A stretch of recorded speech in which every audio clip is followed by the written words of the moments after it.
असतो मां सद्गम्य तमसो मां ज्योतिर्गम्य मृत्युं मामृतं गम्य। ॐ शांति शांति शांति।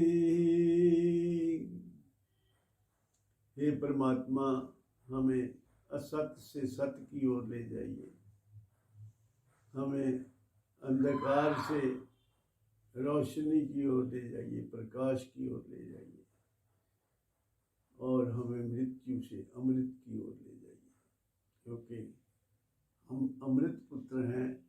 मृत्यु तो एक कल्पना मात्र है। Life is a continuous process. Life कभी खत्म नहीं होती। ये जो जिसको हम मौत कहते हैं वो एक ट्रांजिशन है। गीता जी में भगवान ने दूसरे अध्याय में बताया है, देहिनो अस्मिन् यथा देहे कौमारम यौवनम जरा तथा देहांतर प्राप्तिर धीरस्तत्र न मुह्यति। इस देह में जैसे, इस शरीर में जैसे बचपन, जवानी, बुढ़ापा ये अवस्थाएं हैं, ऐसे ही मौत भी एक अवस्था ही है। ये एक ट्रांजिशन है, एक बदलाव है, एक पड़ाव है जिंदगी की, लाइफ की कंटिन्यूस जर्नी में मौत एक पड़ाव है। जैसे प्रत्येक देह की शाश्वत दशा अनिवार्य है, ऐसे ही तरुणाई का आना देह का ही कार्य है। आती बुढ़ाई देह में लेते हुए गंभीरता, क्यों मृत्यु भी है देह की, हो क्यों गंवाते धीरता। जैसे शरीर में बचपन, जवानी, प्रौढ़ावस्था, फिर बुढ़ापा, ये अवस्थाएं शरीर में आती हैं, ऐसे ही मृत्यु भी शरीर की होती है। ये मुक्ति का कंसेप्ट जो है, मुक्ति का मतलब ये नहीं होता कि जन्म मरण नहीं होगा। शरीर का जन्म मरण तो होगा। इस बात को ठीक से समझ लेना चाहिए। जो होता है वो होता रहेगा। फर्क क्या पड़ेगा? फर्क ये है कि आपको ये समझ आ जाएगी कि मैं नहीं मरता, क्योंकि आपकी जो मैं की डेफिनेशन है, आपकी जो मैं के प्रति धारणा है, जो जिसको आप मैं कहते हैं, अपना जो कंसेप्ट है मैं का, वो बदल जाएगा। अभी आप मैं को, अपने शरीर को मैं मानते हैं, तो शरीर मरेगा, शरीर को मरने से कोई रोक नहीं सकता। तो फिर आप ये मान लेते हैं, क्योंकि आप शरीर को मैं मान के बैठे हैं, फिर आप ये मान लेते हैं कि मैं मर गया। तो शरीर को शरीर समझें, अपने से अलग समझें, और अपना मैं का बोर्ड जो है वो आत्मा में लगाएं। आत्मा यानी वो तत्व जो कभी मरता नहीं है, वो तत्व जो शरीर की हर अवस्था को जानता है। उस आत्मा को जानकर अपने मैंपन का बोर्ड उस आत्मा में लगाने से, यानी कि अपना जो आपका वर्तमान नजरिया है उसको ठीक कर देने से आप अमर हो जाते हैं। आप अमर हैं, लेकिन क्योंकि आप जो अमर है उसको मैं नहीं समझते, अब जो मरने वाला है उसको मैं समझे बैठे हैं। ये सारा खेल है, ये जिसको हम मुक्ति कहते हैं। मुक्ति यही है। मुक्ति यथार्थ बोध का फल है। जब आपको ठीक ठीक समझ आ जाती है तो आप मुक्त हो जाते हैं। इसीलिए कहते हैं ज्ञान से मिलती है मुक्ति। ज्ञान से मिलती है मुक्ति, और ज्ञान जो है वो हमारे तुम्हारे सबके अंदर है। तो फिर इसमें भगवान का क्या रोल है? जब ज्ञान हो जाना इससे ही मुक्ति है, तो भगवान का क्या रोल है इसमें? ये भी एक प्रश्न उठता है। तो भगवान का रोल ये है कि भगवान भी ज्ञान ही देते हैं आपको। भगवान भी एक ज्ञान देने का अपना माध्यम है। ये जैसे गीता जी के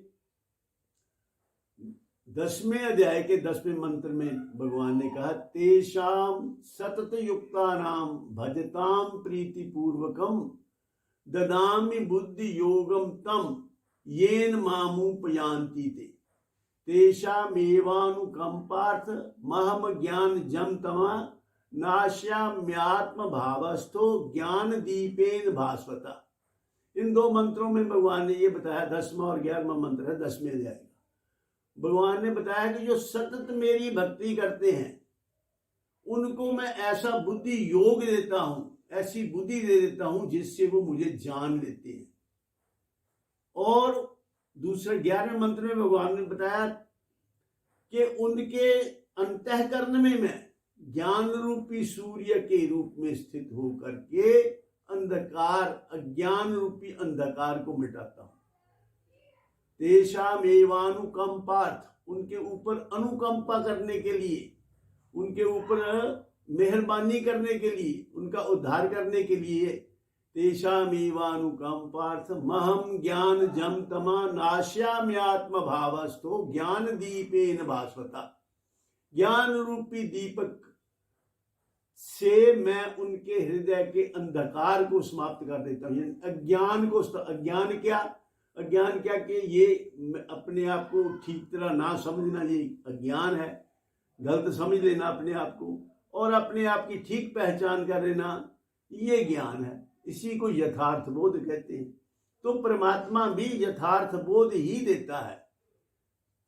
तो इसलिए ये परमात्मा का रोल है। परमात्मा आपको यथार्थ बोध देता है। उस बोध से आपको पता चल जाता है कि मैं तो अजर अमर अविनाशी तत्व हूं, मेरी तो मौत कभी होती ही नहीं है। तो सबसे मुक्ति का सरल उपाय यही है कि आप परमात्मा की भक्ति करें तो आपको ऐसी बुद्धि मिल जाएगी। तो भक्ति एक ऐसा मार्ग है जो सबके लिए सुगम है और सब कोई भक्ति कर सकता है। ऐसा भी हमारे शास्त्रों में आता है कि जो सदना नाम का एक कसाई था, उसका तो पीछा देखो कितना गड़बड़ है। भक्ति का वहां क्या काम, कसाई जो है वो, लेकिन सत्संग मिला उसको, उसने परमात्मा की भक्ति शुरू की तो उसका भी कहते हैं कि उद्धार हुआ। क्योंकि गीता जी के 18वें अध्याय के 17वें मंत्र में भगवान ने कहा, यस्या नाहंकृतो भावो बुद्धिर यस्या न लिप्यते हत्वापि सा इमान लोकान ना हंति ना निबध्यते। जिसके हृदय में ये भाव नहीं है कि मैं करता हूं और जिसकी बुद्धि कर्मों में लिपायमान नहीं है, वो सारे लोगों को भी मार दे तो उसको पाप नहीं लगता। तो इसलिए कर्म किस दृष्टि से आप, कर्म इटसेल्फ पाप पुण्य नहीं होता। कर्म के पीछे जो भावना है वही कर्म को अच्छा बुरा बनाती है और उसी के हिसाब से पाप पुण्य लगता है। तो इसलिए गीता जी में ये बहुत बड़ी बात बताई गई है कि जो भी आप कर रहे हैं अपने जीवन में, उसको कोई छोड़ने की जरूरत नहीं है, जंगलों में जाने की जरूरत नहीं है। करना क्या है कि whatever you are doing for your living at present, अब भी आप कुछ ना कुछ तो कर ही रहे हैं, अपनी जीविका के लिए कुछ ना कुछ कर रहे हैं, तो वो ही करते रहिए। सिर्फ उसके करने के पीछे जो आपकी भावना है, अभी आप कर रहे हैं स्वार्थ बुद्धि से अपना पेट और अपने परिवार का पेट पालने के लिए, और ये भावना छोड़कर अगर इसी कर्मों को आप भगवत अर्पण बुद्धि से करें कि मैं तो परमात्मा की आराधना करता हूं अपने कर्मों से, क्योंकि ऐसा मान ले, क्योंकि ये शरीर परमात्मा का दिया हुआ, ये हाथ पैर सभी इंद्रियां परमात्मा की दी हुई है, तो इनसे जो कर्म हो रहे हैं ये मैं थोड़ा कर रहा हूं, ये भी परमात्मा कर रहा है। तो इसके फल का भी मैं कोई हकदार नहीं हूं, इसका फल परमात्मा ने देना है। तो मैं अपने कर्मों को ही परमात्मा के अर्पण कर देता हूं और उनका जो फल है परमात्मा के प्रसाद के रूप में उसको स्वीकार करता हूं। ऐसी भावना बना लो तो जो भी आप अभी कर रहे हैं वही करते रहने से ही आपको सिद्धि प्राप्त हो जाएगी, आपको मुक्ति प्राप्त हो जाएगी। बताओ इससे आसान मार्ग और क्या हो सकता है? ये गीता जी का एक विलक्षण जो ये साधन दिया है भगवान श्री कृष्ण ने अर्जुन को माध्यम बना के सारे संसार को ये एक उपदेश दिया है कि कहीं भागने की जरूरत नहीं है, कोई कर्म छोड़ने की जरूरत नहीं है, सिर्फ उसके पीछे जो भावना है उसको शुद्ध कर दो। भावना क्या कर दो? कर्तापन का अहंकार मिटा दो, मैं करता हूं ये भावना खत्म कर दो, और मेरे अमुक काम का अमुक फल मुझे मिले ये बात खत्म कर दो। ये दो काम अगर कर लोगे, स्वार्थ बुद्धि से कर्म नहीं करने और कर्मों के करने का अहंकार नहीं करना, तो वही कर्म आपकी पूजा बन जाते हैं।